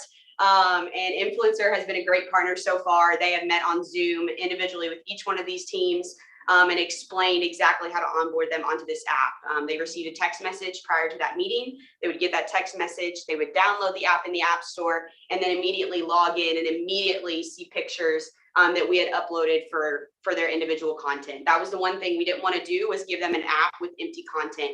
And so we made sure to strategically do that for each and every team. So we have successfully onboarded those teams. Obviously, we don't want to onboard other teams virtually, so we're waiting for them to get on campus when they get here in the next couple of weeks. But like Zach talked about, Influencer Core, it's what Influencer, it's their bread and butter. It's what they know how to do the best. And the biggest thing for us is we're able to provide our student athletes with real-time content that we've been able to give them to help grow their brand.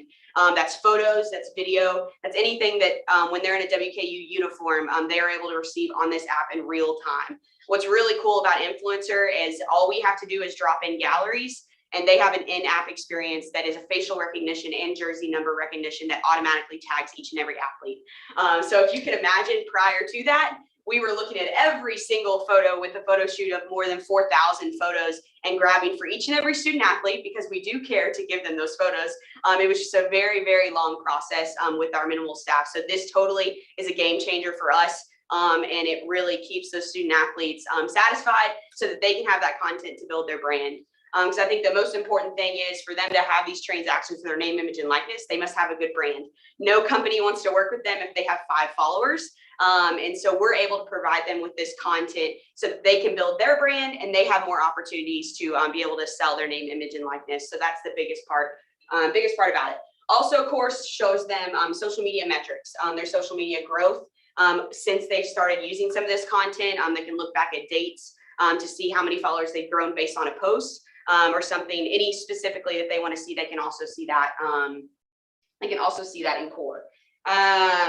I think the biggest thing for you all is our institutional brand reach is unreal with this. I think we can post as many things as we want to post from our WKU sports channels or team channels, but you have to understand the reach that our student athletes have is so much greater. And so they send this and they post, and actually Influencer pulled some number for us. They collectively pulled all of our women's basketball players, and even our women's basketball players on Instagram have 9 times the reach that our team account has. And for men's basketball, it has 35 times the reach that our team account has. And so that just shows the ability that we give them this content, how much our brand can be exposed across every single state and abroad. We have so many international student athletes that this will be affected as well. And I think that is the biggest thing out of this, because you can think, oh, well, here we are just giving them our content, and now we're going to struggle to build our brand. No, we'll be just fine. If anything, this helps us, because now that is just seen by so many more people, and the institutional exposure for WKU is so much greater. And that's such an exciting thing for marketers, for brand strategy people. We think that is just so exciting. But before I move on, I just wanted to let you all know, I will say all of this content that we give them, just keep in mind, they cannot use any of this content towards any of their transactions. This is solely to build their brand, to make their followers greater so that they get more opportunities to actually have transactions. But they cannot use that for any of this. And they actually, I'll be honest, when we told them that, they understood it and they got it. And they were just really excited that they were going to be able to utilize this content to build their social channels in general. I'm gonna pass it over to John to talk about the verified portion of influencer in our partnership, where our student athletes actually get in and report their transactions. Yeah, so as Olivia said, we onboarded all of our student athletes. I got personally, or mostly in front of all of our student athletes and went through our policy. We used our policy very similar to what the University of Kentucky, University of Louisville's policies were.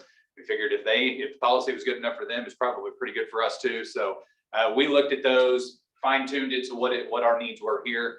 And then we sat down with our student athletes. And then as we talked to them, we said, okay, now that we have this app, we have this opportunity for you. This is what you have to do in order to let us know, because we have to track those transactions. From an NCAA standpoint, NCAA is our governing body for athletics. We have to know where or who's contacting you and what you are doing in regards to working with that company. And we also need to make sure that we as a compliance and institution are protecting our marks, our logos, and also any sponsorships and major sponsorships that we have with vendors around the institution, whether that's medical, whether that's apparel, whether in so many different ways, the Coca-Cola services or anything like that, using some of the brands, making sure that we don't have any conflicts of interest in that. So what happens when they get into the verify and a company reaches out to them is they ultimately reach out to the student athlete and say, we want to use you as a spokesperson for our business, for our product. So here's what we want to do. And it could be anything from giving them a product to use while they're doing an Instagram post or a TikTok or anything, social media post, and they put it and they just want it sitting in the picture while they're doing their thing, or they're wearing a shirt or something like that. And sometimes it's just providing apparel, but sometimes it's reaching out and going and saying, we want you to do a commercial photo shoot or a commercial shoot for us, and we will give you a certain dollar amount for that. So they go in, they input this information in there prior to participating in the activity. And that automatically, I get a notification that says a transaction has been entered into Influencer. I go in and I start cross-referencing that transaction with our policy that we have to make sure that it does not have a conflict of interest with anything that our institution does. And some of those conflicts of interest we've already knocked down is no tobacco, no firearms, no alcohol, anything that would be adult entertainment, those things that would be against maybe our moral and ethical codes in the institution. And then again, major sponsors that we have at the institution, and also looking at maybe some posts that are there and monitoring those to make sure our marks and logos are not used. Again, they want to build their brand has to be separate from Western Kentucky. Again, they build it within their post, but once it comes into a transaction and working with this company, that's where that separation has to begin. So we review those. If everything looks good, we approve it and they can move forward. If there's a problem with it, we go back to the student athlete, talk to them a little bit, find out what the issue is. And maybe it's something that we can resolve by moving some pieces around and make it work. But if not, we may have to ultimately deny it. So we're working within that program as well. That program also has some opportunities for education within there. Olivia is going to talk a little bit more about the education opportunities within the verified system. I think this is probably one of the most important spots in this app. I'll cover this part first. So there's some external marketplace apps within the verified portion of the app. Basically, all that means is Influencer has actual partnerships with some third-party vendors that can help monetize and help make partnerships with our student athletes for their name, image, and likeness. One example is Cameo. Don't know if you all know Cameo, but you can sign up for Cameo and you can go on there and type in one of your favorite stars' name, and you can pay an amount of money to receive a personalized video for them. So if you love Tom Brady's probably expensive, but you can get on there, you can say, I really want Tom Brady to wish me happy birthday. You pay the amount and it goes straight back to that person. So that's huge for our student athletes, right? Football player that everyone knows his face, he can get on there in a very generic t-shirt and wish little Olivia happy 9th birthday, and it'd be the biggest thing ever, and that 9-year-old is stoked. And so that's kind of the app process. So they have partnerships. So if someone did use Cameo, it would take them out of the Influencer app into the Cameo app, but it would automatically report that transaction without the student athletes having to fill out that transaction, and then it hits John. So it's all just a domino effect, making it really easy for our student athletes. Other than that, I do believe that this is the most important part of this app. We have a portion of the app called the Storyteller Playbook. It's all educational video resources for our student athletes. I don't know if we've said the word taxes enough to them, and they're like, huh, taxes? And I'm like, yes, it is real life, and it is not fun. Welcome to adulthood. And so we have all the educational videos in here about taxes, those transactional thresholds and money thresholds for them to be able to abide by. There's also stuff about LLCs. A lot of student athletes have educated themselves and they're like, should I start an LLC? Well, there's a video that says, should I start an LLC? And they're able to get on that and watch that. Other things that are on there, there's actually people in the industry that are professionals. Todd Gurley's on there, Renee Montgomery, Kylan Becker, and a bunch of other athletes that have particular things to them that they think are important. It can say, my posts aren't getting any likes. What can I do to change that? There's a video on that. What's the best time to post? There's a video on that. Financial literacy, budgeting, contracts, like that has been the biggest thing. Like they have never seen a contract like this, and what should they sign and what should they not sign and what should it say and what should it not say? We cannot help them with that. So these educational resources are there for them every step of the way. And so I think that is one of the biggest parts that they can do. And the stuff that they learn through the Storyteller Playbook may not be things that you learn in the classroom. It comes from real life experience. And so I think that's huge for our student athletes to experience as well. And then now Zach will get into the plus portion of our partnership as well. Yeah, the last piece of this puzzle, I guess, is the plus package. And the thing that intrigued us most was what you see here, the fair market value. Influencers partnered with a company called Navigate. They're one of the leaders in this industry. Essentially, they provide every student athlete with a fair market value of what they could expect to make on a social media post, a one-time post, or annually. There's a lot of stuff that goes into that formula. It's how many followers they have, the market of Bowling Green in the city, what sport they play, what position they play. Like Olivia said, we've only onboarded a handful of teams so far. We've seen everything from $5 to $500 per post that athletes could expect to make on a post. Again, no one's just writing them a check for that amount, but it's kind of a North Star on what they could expect to make and provides them a little negotiating power and leverage. So if they're trying to work out a deal, they have something to kind of go by. On the other end of that, which I think is equally as important, the people that are down in that $5 range, Olivia said, welcome to the real world a little bit. I mean, it is a little bit of a needed reality check for some of these folks on actually expect to make right now. But the good thing there, like we said on the brand building, it's not set in stone. Like anything else in the business sector, they have a chance to change their circumstances based on building their brand. Track all of that. They can see the growth in terms of what their value might be, social media posts based on the things they've done to kind of change that. Next one, yeah. Just last thing on Influencer Plus, there's a lot that goes into it, a lot of services we give. I think the biggest thing is recruiting strategy. As our coaches are going back out on the road, really for the first time since the pandemic, the number one question they're getting that wasn't there before is, how can you help me with my name, image, and likeness? Obviously, I think we've hit on, but really, we can't broker these deals. We can't even access the marketplace that we're talking about. That has to be all on their part. So really what we're doing is providing them tools. To be like, we can't drive the car for them. We really can't even be in the car, but we can teach them how to drive and we can hand them the keys.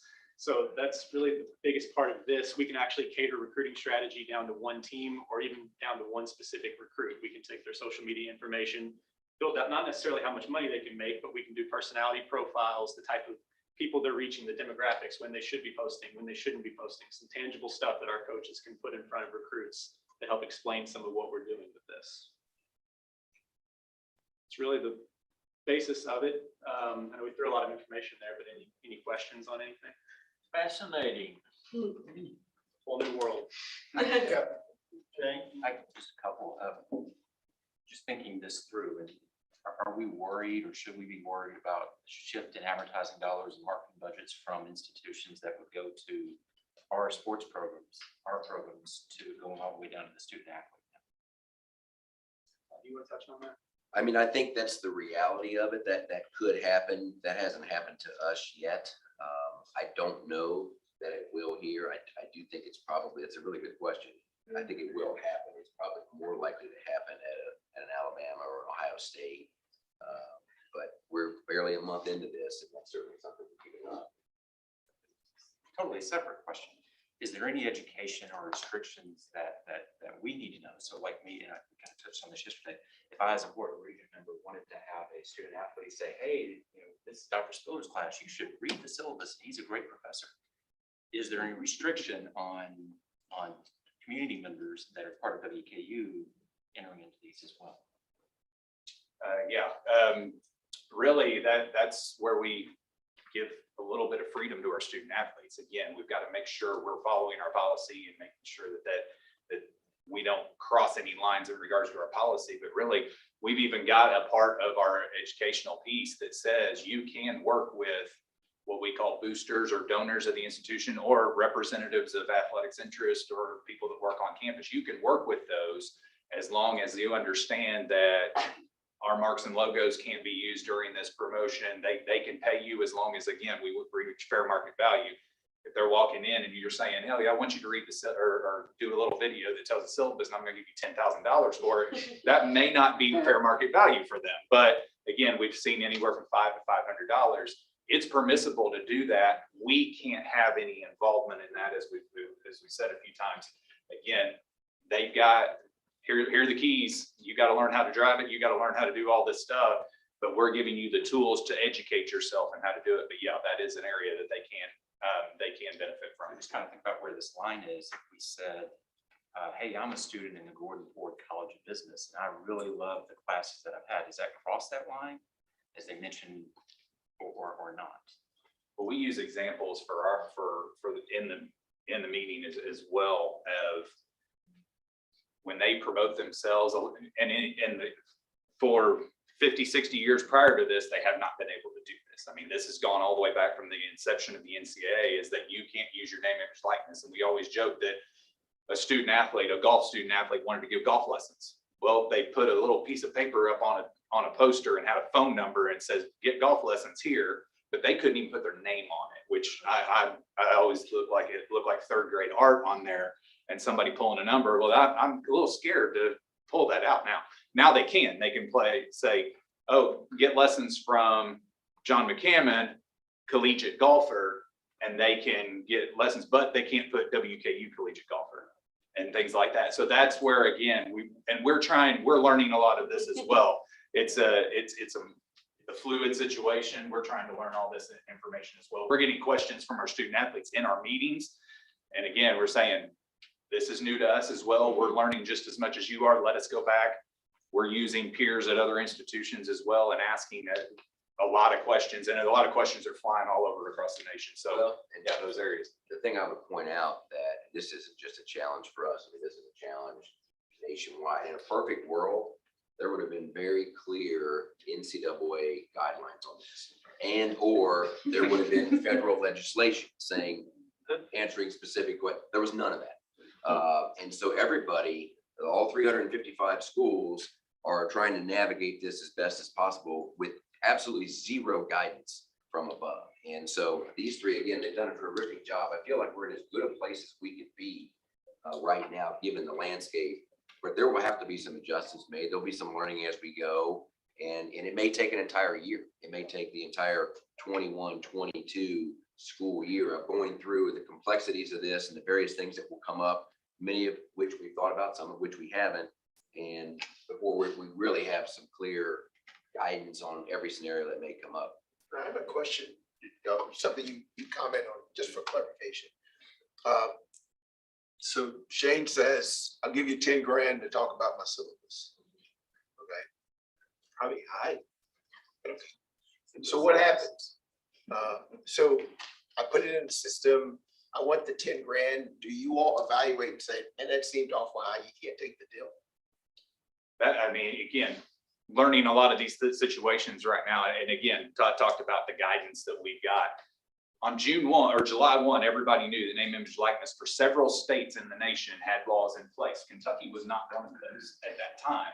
We didn't have it. The NCAA had no guidance for us. It wasn't until literally 1 week before July 1 that the NCAA and the state of Kentucky started moving on it pretty quickly. And Governor Beshear put an executive order out within a week of July 1 and moved everything forward for the state of Kentucky.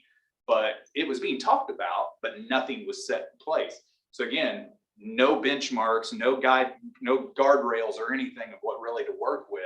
And so, yeah, we look at that. And in some situations, if we feel like nothing's being violated, we may be able to move forward with that. But sometimes it's going to raise a red flag. Yeah.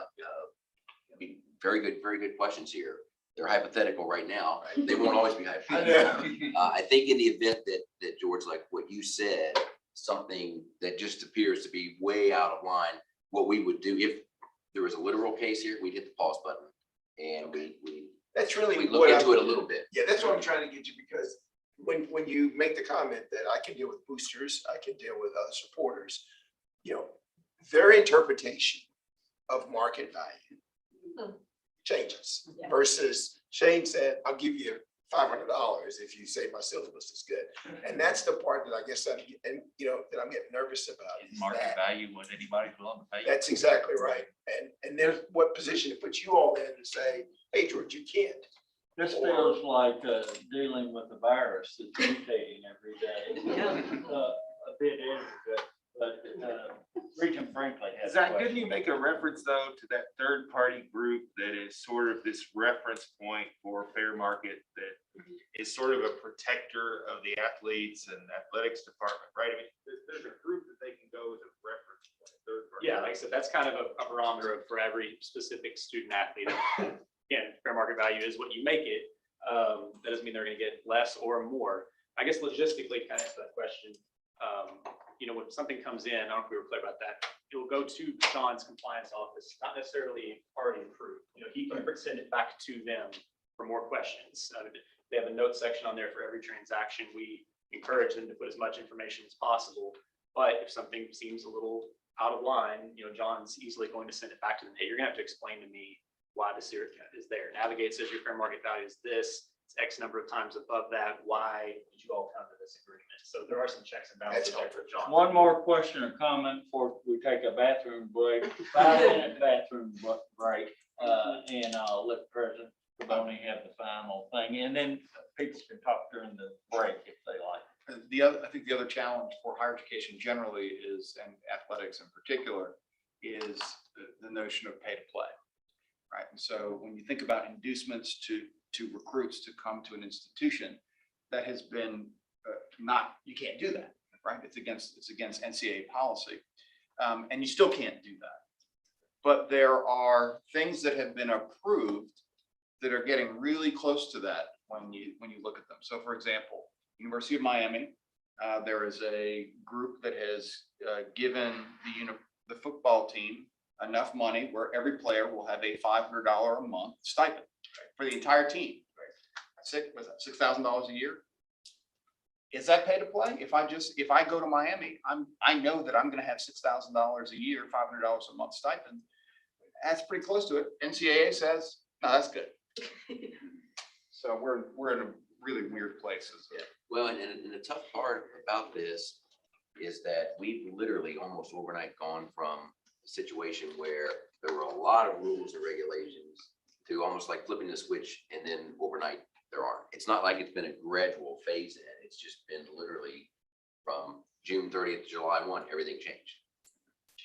And I'll just touch on something and then we can break, just so everyone's aware. Our student athletes are told to report these transactions 7 days prior before they happen. That gives us time to look at them, see if they're fishy by any means, or approve them and then flag them. So that is in their policies, that they should report every single transaction 7 days prior to it actually happening. And some football players have asked us, well, actually, what can I be? And I said, well, you're Olivia Higgins, college football player. You're not the WKU football player. You're not the Gordon Ford College of Business, but you're a business student. So just finding those ways to still expand on their name, image, and likeness without using our brand specifically. But it's it's fun. Thank you all doing it. Yeah. Sounds like some sleepless nights to me. It's 11:03. We will be back here at 11:10. You got 7 minutes.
I got 10,000 followers. I can take. You can do this. I can make $5 a year. $5 a post. Paying $10,000 for this. Really? This is Tim Caboni. You may know me.